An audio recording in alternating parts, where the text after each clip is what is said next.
अस्सलाम वालेकुम प्यारो, क्या हाल है। No apologies for today because मैं पहले जो अपनी सेकंड लास्ट वीडियो थी ना उसके अंदर ये जिक्र कर चुकी थी कि अगर हमारे पास अच्छा कंटेंट होगा तो ही हम आएंगे, वरना हम नहीं आएंगे। ठीक है, बेशक फिर एक महीना क्यों ना निकल जाए। आज हमें कंटेंट अच्छा निकालने के लिए मौका इस तरह से मिला है कि आज मैं अपने स्कूल में फिर से एक दफ़ा इन्वाइटेड हूँ।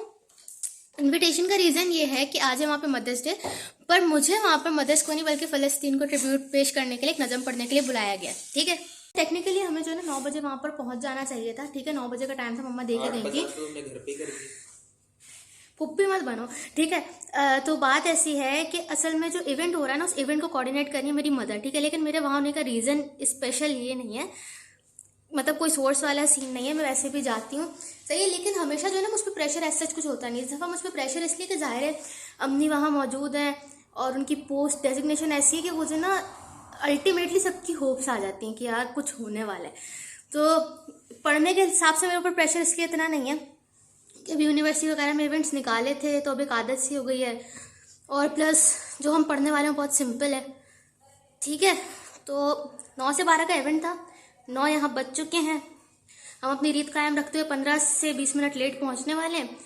मेरी परफॉर्मेंस 9:30 पौने 10 के करीब थी।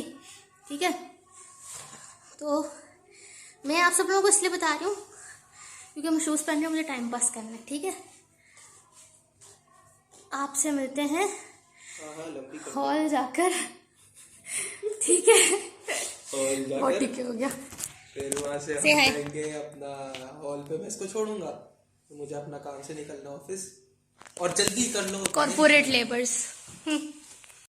ज़िंदगी में ना 3 चीज़ें बहुत ज़ोर से हिट करती हैं, एक नॉस्टैल्जिया, दूसरा डीजा वू और तीसरी अम्मी की चप्पल। अब अम्मी की चप्पल लास्ट टाइम कब पड़ी थी ये तो याद नहीं। डीजा वू में हम हर वक्त ही रहते हैं, डेल्यूजनल लोग जो हैं। लेकिन नॉस्टैल्जिया मुझे हमेशा जब जब मैंने इस हॉल में कदम रखा, इस स्कूल में कदम रखा, नॉस्टैल्जिया ने मुझे हिट किया और बहुत बुरे तरीके से हिट किया।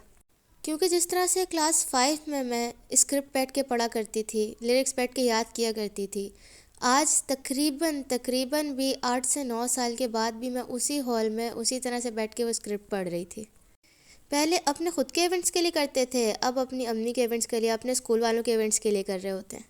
अच्छा, 9:30 हो रहे हैं और इवेंट अभी तक स्टार्ट हुआ नहीं है, बस होने कोई मदर्स आ गई हैं। और वहाँ पर मैं बैठी थी कोने में सामने, लेकिन क्योंकि वहाँ पर मेरे स्कूल टाइम के टीचर्स बैठे हैं इस वजह से मुझे अपनी सीट स्विच करनी पड़ी।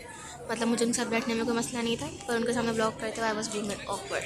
मतलब ऑब्वियसली मेरे बचपन के पढ़ाने वाले टीचर्स वहाँ बैठे हुए थे, उनके बराबर में मैं बैठी हुई थी। इट वाज एन ऑनर, मैंने उनसे सलाम दुआ ली, अच्छे से बात की, लेकिन मेरा मुंह नहीं पड़ रहा था कि उनके सामने बैठ के मैं कैमरे से बातें करती, because the concept of vlogging was not much clear to them, because उनको लगा कि मैं जस्ट क्लिप्स निकाल रही हूँ हॉल की। अगर मैं उनके सामने कैमरे से बातें करती तो मुझे बहुत कुछ डिफ़ाइन करना पड़ता, तो मैं वो इस स्टेज पर भी करना नहीं चाह रही थी। हालांकि वो लोग सब जानते हैं कि मैं काम करती हूँ, but still I was being awkward, क्योंकि अभी तक मेरी सोशल एंजाइटी कैमरा टॉकिंग को लेके ख़त्म नहीं हुई। अब मदर्स डे हो, फादर्स डे हो या कोई सा भी दूसरा दिन हो, ऑब्वियसली हर इवेंट का स्टार्ट होता हमेशा क़िरत से है, फिर नाच से होता है, एंड देन वेलकम सॉन्ग की बारी आती है।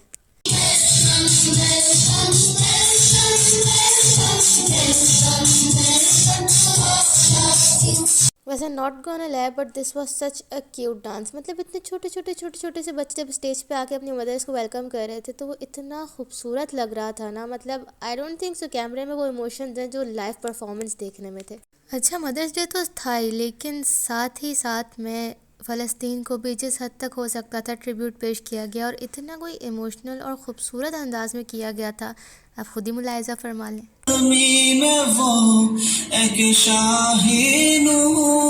मतलब आप कॉन्सेप्ट चेक करें, उस बच्ची ने एक एक मुल्क के हुक्मरान को हाथ में चूड़ियाँ पहनाई हैं ले जाकर।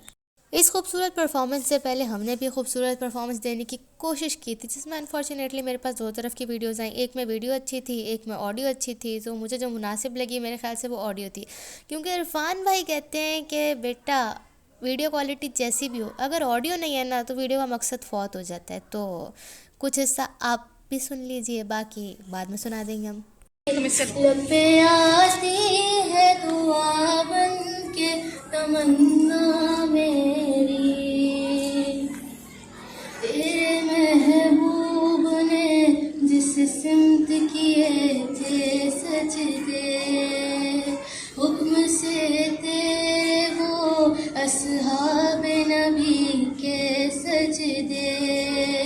सैकड़ों गम लिए सीने में है गमगीन खड़ा,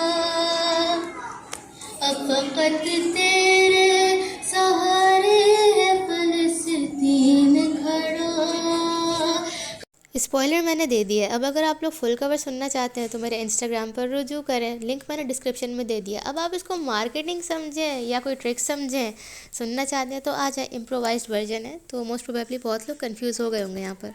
एंडिंग में जिस हिसाब से बच्चों ने, तमाम मॉन्टेसरी कैंपस के बच्चों ने स्टेज पर आके अपनी अपनी मदर्स को एक ट्रिब्यूट पेश किया, सलाम दिया, सैल्यूट किया और फिर आखिर में उनको रोजेस डिस्ट्रीब्यूट किया। I think this was the most beautiful part. इतना खूबसूरती से सारा कुछ परफॉर्म किया गया था ना, मैं आपको बता नहीं सकती। तो मैं बता तो सकती नहीं हूँ, लेकिन आप देख तो सकते हैं।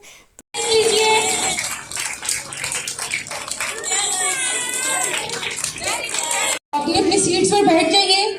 आपके जो बच्चे हैं वो आपके प्यार, मोहब्बत और आपकी कोशिशों को खराज तहसीन पेश करने के लिए फूलों की सूरत में। यहाँ पर ये बच्ची कुछ आवाज़ार सी होकर मेरे पास आई थी और लंच करने लगी बैठकर। मैं इस बच्ची को बताना चाहती थी कि बेटा, ये जो तुम आवाज़ार हो रही हो ना, यही तुम्हारी ज़िंदगी का सबसे खूबसूरत टाइम है, तो इसको अभी एंजॉय करो। काश इसको पता होता कि अभी कितने मज़े में है, और काश इसको ये भी पता होता कि आगे क्या होने वाला है। खैर, अच्छा, इवेंट जो है ना यहाँ पर वाइंड अप हो चुका है और अब हम लोग जो है ना अपनी मम्मा के, मैं कैंपस की तरफ जा रही हूँ क्योंकि यहाँ से मुझे यूनिवर्सिटी क्लास भी लेने जाना है। इवेंट तो बहुत ही बेहतरीन गया, थक गई थोड़ा सा, पता नहीं क्यों इतना बैठने की आदत नहीं, हमें आदत है इवेंट में काम करने की, इसलिए अगर इवेंट में बैठना पड़ जाए तो हम बैठने से एग्जॉस्ट हो जाते हैं। रास्ता ये पूरा एरिया ना मेरे लिए बहुत नॉस्टैल्जिया रखता है, क्योंकि मेरा पूरा बचपन ना बाहर से आने के बाद यहीं गुजरा, इसी इलाके में, इन्हीं गलियों में। फिर उसके बाद हमने इलाका, सोसाइटी तो छोड़ो, पूरी जगह ही बदल ली, एरिया ही बदल लिया टोटल। तो खैर थक गए, अभी जाना है, क्लास लेनी है, कुछ काम भी निपटाने हैं। लेट्स सी अब क्या होता है बाकी दिन में। कहती हूँ बंदा दीवार में सर मार ले, बच्चों से उलझे ना। बच्चों से ज़्यादा सैविज कोई नहीं होता। क्लास में बच्चे शोर कर रहे थे, सारे टीचर्स ऑफिस में थे, एप्लीकेशन वगैरह चल रही थी, मैं गई, कुछ भी नहीं किया, मैंने कुछ भी नहीं किया। मैं सिर्फ चार्जिंग पॉइंट ढूंढने जा रही थी। बच्चे मुझे बोलते मिस आ गई, चुप हो जाओ, मिस आ गई, चुप हो जाओ। मैंने बच्चे को ऐसा प्यार किया, तो कहते इनको हमने कभी देखा तो नहीं है, मिस नहीं है, अरे तो हमारे साथ पढ़ने आए हैं। मतलब बड़े तो बड़े, बच्चे भी। मतलब द होल पॉइंट इज, उस बच्ची ने मुझे बच्चा बोलकर रोस्ट करने की कोशिश की।